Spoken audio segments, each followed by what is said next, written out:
Fundamental of electric circuits, Kirchhoff laws जो मैंने आपको पिछले वीडियो में पढ़ाए थे उनकी अब आगे एग्जांपल्स और प्रैक्टिस प्रॉब्लम करने लगे हैं। तो चलिए स्टार्ट करते हैं। ये है एग्जांपल 2.5। अगर आपने मेरे पुराने लेक्चर पढ़े हुए हैं जिसमें मैंने सीरीज़ पैरेलल बताया हुआ है, उसमें मैंने आपको एक चीज़ बताई थी कि जब सीरीज़ में होता है ना एक सर्किट, तो उसकी जो ब्रांचेज होती हैं ना आपस में ऑपोजिट टर्मिनल के साथ जुड़ी होती हैं। फॉर एग्जांपल इधर माइनस है तो इधर प्लस होना चाहिए था। ठीक है, ऐसी बात है ना, यही बताया हुआ ना सीरीज में ऑपोजिट टर्मिनल में आपस में ब्रांचेस जुड़ी होती हैं। तो ये लेकिन इसमें ऐसा नहीं है। तो जब भी हम V2 लिखेंगे तो इसको हम -V2 से रिप्रेजेंट करेंगे, ताकि हमें पता चलता है इससे कि यार इसकी पोलैरिटी डिफरेंट है। ठीक है, पोलैरिटी क्या होता है? प्लस माइनस लिखना। ठीक है, इसकी पोलैरिटी डिफरेंट है इसलिए हम उसके साथ माइनस लगाते हैं ताकि ये सर्किट करेक्ट हो जाए हमारा। ठीक है, मैंने इसलिए आपको ये पहले बताया क्योंकि मैं जब सर्किट सोल्व करते हुए ये चीज़ लिखूंगा ताकि आप कंफ्यूज ना हो। ठीक है, ये पोलैरिटी ठीक करने के लिए होता है, पोलैरिटी ठीक है ठीक करने के लिए माइनस साइन लगाते हैं। चलिए अब बाकायदा आगाज़ करते हैं एग्जांपल 2.5 का। तो KVL, अगर आपने वीडियो नहीं देखी हुई KVL की तो काइंडली देख लें। तो KVL हम कैसे लगाते थे? एक एरो ड्रा कर देते थे और फिर जैसे जैसे एरो घूमता था हम वैसे वैसे लिखते थे। अब इसमें एक और कॉन्सेप्ट आता है। अब ओहम्स लॉ तो हमने पढ़ा होगा, V = IR। ठीक है, मतलब ये भी एक वोल्टेज है। ठीक है, और ये जो IR के साथ मल्टीप्लाई होके ये भी वोल्टेज ही बनता है। ठीक है, इसलिए तो इक्वल का निशान लगाते हैं हम बीच में कि ये भी वोल्टेज है ये भी वोल्टेज है। या हम V लिख दें या फिर IR लिख दें, ये दोनों ही वोल्टेज हैं। और किर्चॉफ वोल्टेज लॉ हमें क्या कहता है? Sum of voltages is equals to 0। तो इसी को लेकर हम चलते हैं। तो एरो जहां जहां मूव करेगा हम वहां वहां का साइन और वहां वहां की वैल्यू लिखते जाएंगे। ठीक है, तो क्या है जी? एरो कहां पे एंटर हो रहा है? माइनस में, तो -20। फिर एरो आगे जा रहा है, किधर एंटर हो रहा है? प्लस में। ठीक है, प्लस जो वैल्यू लिखी है वो रजिस्टर की है और साथ हमने I लिखना है। क्यों?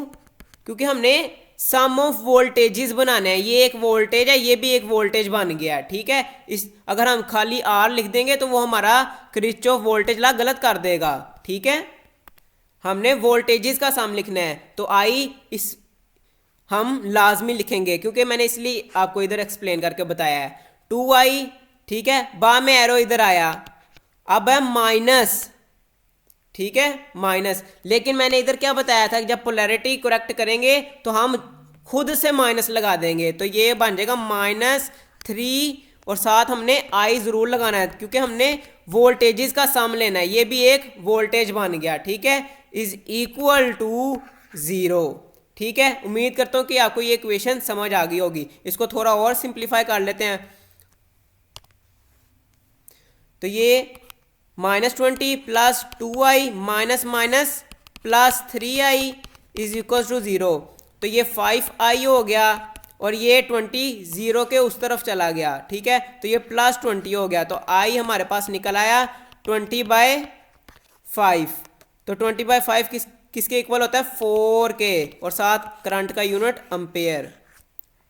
तो हमारा मेन मकसद ये नहीं था करंट निकालना, हमारा मेन मकसद क्या था? उसने सवाल में पूछा था V1 निकाल के दो मुझे और V2 निकाल के दो मुझे। ठीक है, अब हमें पता है सीरीज के अंदर जो करंट होता है वो सेम होता है। जो करंट R1 से निकल रहा है वही करंट R2 में जा रहा है। ठीक है, तो करंट सेम होता है, मतलब करंट हमारे पास 4 एम्पेयर ही रहेगा। तो अब हमने ये क्या लिखा था? हमारा V1 किसके इक्वल था?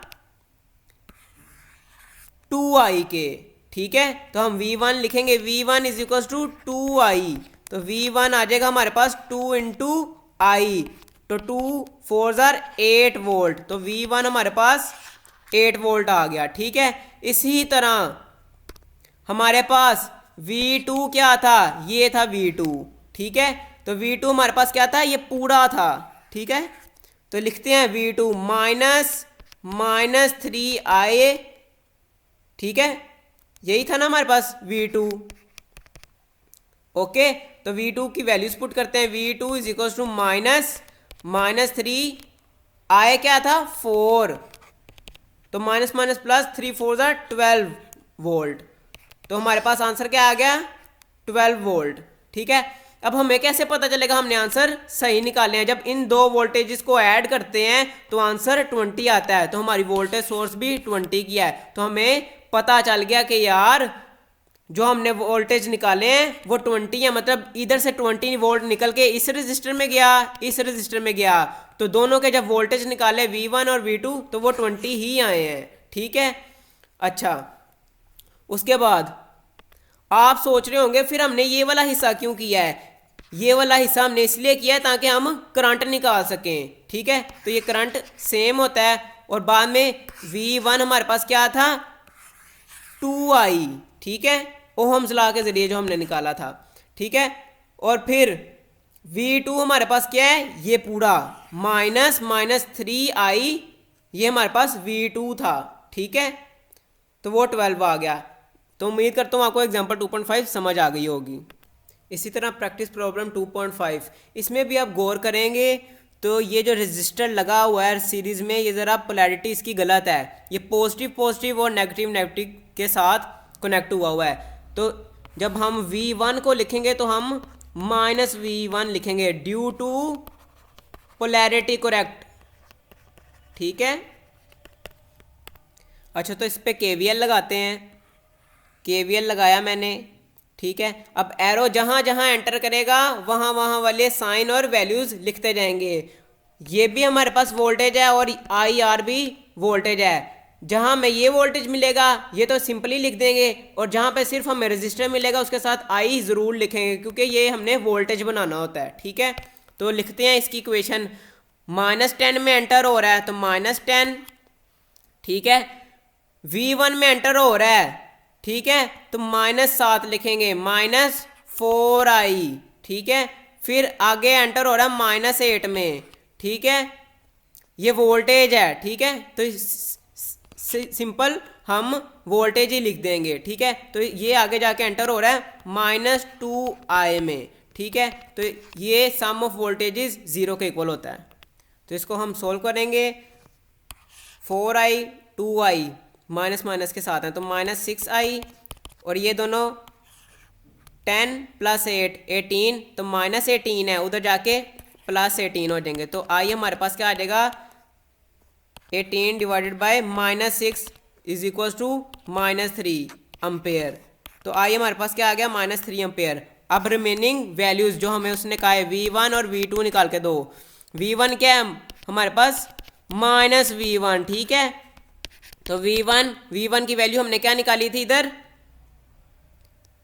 4i, ठीक है, 4i, तो -4i हमारे पास क्या है -3, तो V1 हमारे पास माइनस प्लस 12 वोल्ट आ गया, ठीक है।